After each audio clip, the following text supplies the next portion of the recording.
حقیقت میں دونوں ایک دوسرے سے پیار کرتے تھے اور ثنا اپنی مرضی سے رضامندی سے بھاگی تھی۔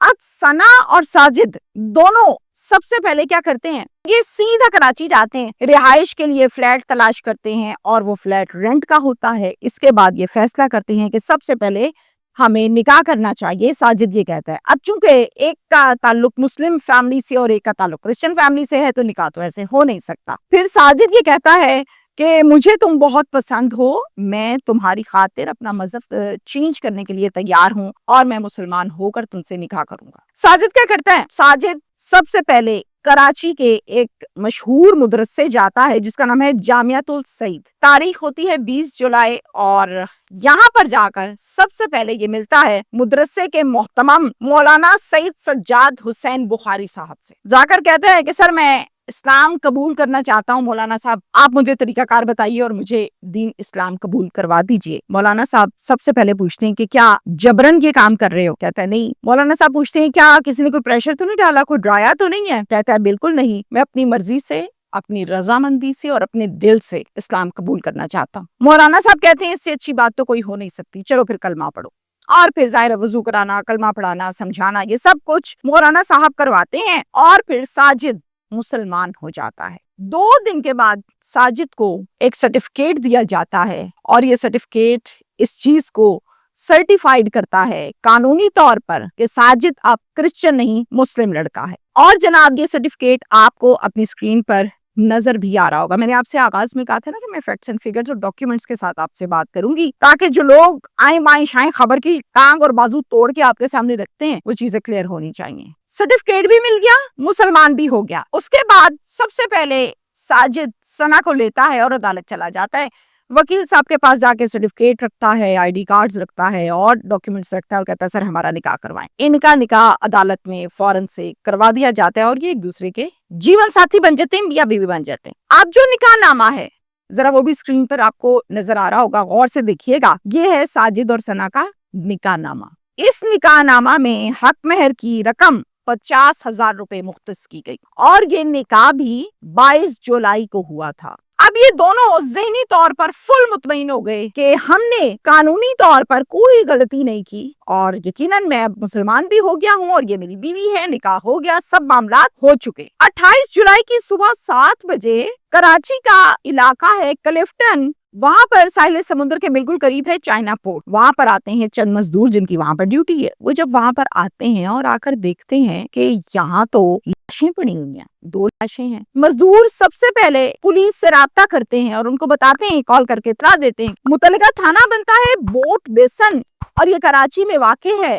وہاں کی نفری موقع پر پہنچتی ہے، آ کے جائے وقوع کی تصاویر لیتی ہے، شواہد اکٹھے کرتی ہے، یہ لاشیں اپنی تحویل میں لے کر ہسپتال شفٹ کرتی ہے تاکہ ان کا پوسٹ مارٹم کروایا جا سکے۔ اور پھر اس کے بعد ان کی شناخت بہت ضروری تھی۔ ان کی شناخت فنگر پرنٹس کے ذریعے سے نادرا سے پولیس کرواتی ہے اور پھر پتہ چلتا ہے کہ اس لڑکی کا نام ہے ثنا اور لڑکے کا نام ہے ساجد۔ ساتھ میں آپ کو یہ بھی بتاؤں کہ نادرا کے ڈیٹا میں ساجد ابھی بھی مسیح شو ہوتا ہے اور ثنا مسلم شو ہوتی ہے۔ چونکہ نادرا کے ڈیٹا کو چینج کروانے کے لیے اور اپنے سٹیٹس کو چینج کروانے کے لیے، جیسے کہ ساجد کرسچن تھا مسلمان ہوا، اب وہاں پر مسلم لکھوانے کے لیے ڈیٹا کو تبدیل کرنے کے لیے اچھا خاصا ٹائم درکار ہوتا ہے، اس لیے ابھی تک ڈیٹا پرانا ہی شو ہو رہا تھا۔ پھر کراچی پولیس گجرانوالہ پولیس سے رابطہ کرتی ہے، ان دونوں کے متعلق جانتی ہے کہ کیا کوئی رپورٹ اسلام کی آپ کے پاس درج ہوئی، کوئی پرچہ درج ہوا، کوئی گمشدگی کے حوالے سے ڈیٹیلز آئی ہیں؟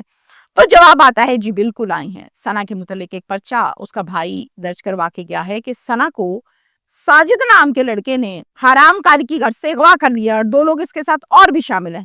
یہ ہمارے پاس پرچہ ضرور درج ہوا ہے اور اس پرچے کا مدعی ثنا کا سگا بھائی ہے۔ جب پولیس ساجد کا نام سنتی ہے اور ڈیٹیل سنتی ہے تو پولیس کو ساری بات سمجھ آ جاتی ہے کہ یہ پرچہ جو اغوا کا درج کروایا گیا ہے اصل میں یہ پرچہ گول ہے، یعنی پولیس کی آنکھوں میں دھول جھونکی گئی ہے۔ حقیقتاً یہ دونوں اپنی رضامندی سے گجرانوالہ سے کراچی آئے تھے۔ یہ معاملہ اغوا کا نہیں بلکہ پسند کی شادی کا ہے۔ اب اب کراچی پولیس کیا کرتی ہے؟ کراچی پولیس کہتی ہے لگتا ہے کہ غیرت کے نام پر ان کو قتل کیا گیا ہے، اور عمومی طور پر غیرت کے نام پر ہمیشہ لڑکی کی فیملی قتل کرتی ہے۔ تو یہاں پر بھی ثنا کی فیملی کی جانب سے یقیناً یہ کام ہوا ہے۔ تتلیالی تھانہ ہے گجرانوالہ کا، وہاں کی پولیس فوراً ثنا کے گھر جاتی ہے اور وہاں سے گھر پر موجود سگا بھائی وقاص اور اس کے ساتھ 3 اور لوگوں کو اپنے پاس تھانے لے آتی ہے۔ ادھر سے جب ہم بات کرتے ہیں کراچی کی، تو پھر کراچی پولیس کیا کرتی ہے؟ وہ ساجد کے گھر پر فوراً سے رابطہ کرتی ہے۔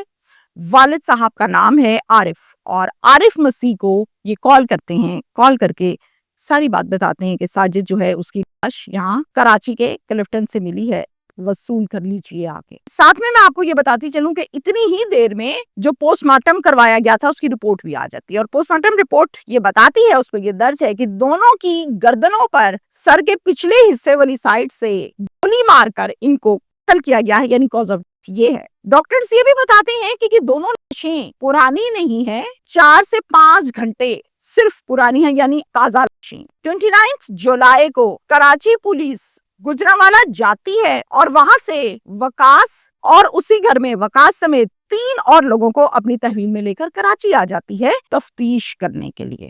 دوسری جانب 29 جولائی کو ہی ساجد کی فیملی بھی گجرانوالہ سے کراچی پہنچتی ہے لاش کو وصول کرنے کے لیے۔ لاش کو پولیس سے وصول کرتے ہیں، ڈاکیومنٹس کمپلیٹ کرتے ہیں، سائن وائن کرتے ہیں، اس کے بعد میڈیا ٹاک کرتے ہیں، کہتے ہیں ہمیں نہیں پتا تھا کہ ساجد نے ثنا کو بھگا لیا ہے اور وہ کراچی لے آیا ہے، ہم اس میں بالکل بھی شامل نہیں ہیں، ہمیں تو اس چیز کا پتہ ہی کوئی نہیں ہے۔ ہاں، ثنا کے گھر والے ہمارے گھر ضرور آئے تھے اور آ کر ہمیں ڈرا دھمکا کر گئے تھے اور یہ کہا تھا کہ تمہارے بیٹے ساجد نے ہماری لڑکی ثنا نکال لی ہے، بھگا لی ہے، ہم تمہیں نہیں چھوڑیں گے، آپ بہت بڑی غلطی کر بیٹھے ہو۔ ہم بہت زیادہ ڈر گئے اور یہاں تک کہ ہم نے ڈر کر اپنے گھر کو چھوڑ دیا اور اپنے عزیز کے گھر پہ جا کے پناہ لے لی، اپنے گھر تالا لگا دیا کہ کہیں کوئی مسہیپ نہ ہو جائے۔ ہمارا تو رابطہ ہی کوئی نہیں تھا ساجد سے، نہ ساجد بتا کر گیا، نہ ہمیں اس بارے میں کسی قسم کا کوئی علم تھا۔ ٹی وی پر میں نے دیکھا خبر چل رہی ہے تو مجھے پتا چلا ساجد اور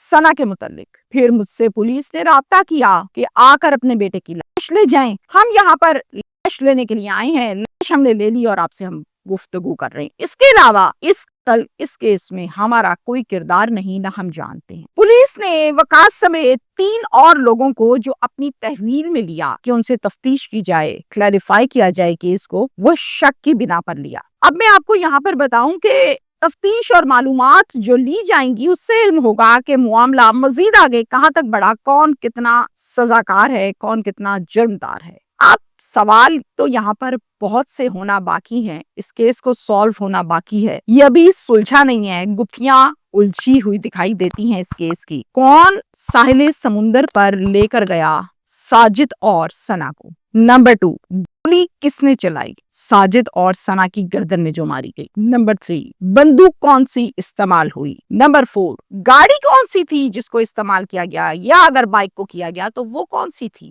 اس کی آنرشپ کیا ہے، وہ کس کی ہے؟ اس ٹائم پر یہاں پر اور کوئی موجود تھا یا نہیں؟ اس قتل میں ایک ہی شخص شامل ہے یا اور اس کے ساتھ بھی شامل ہیں؟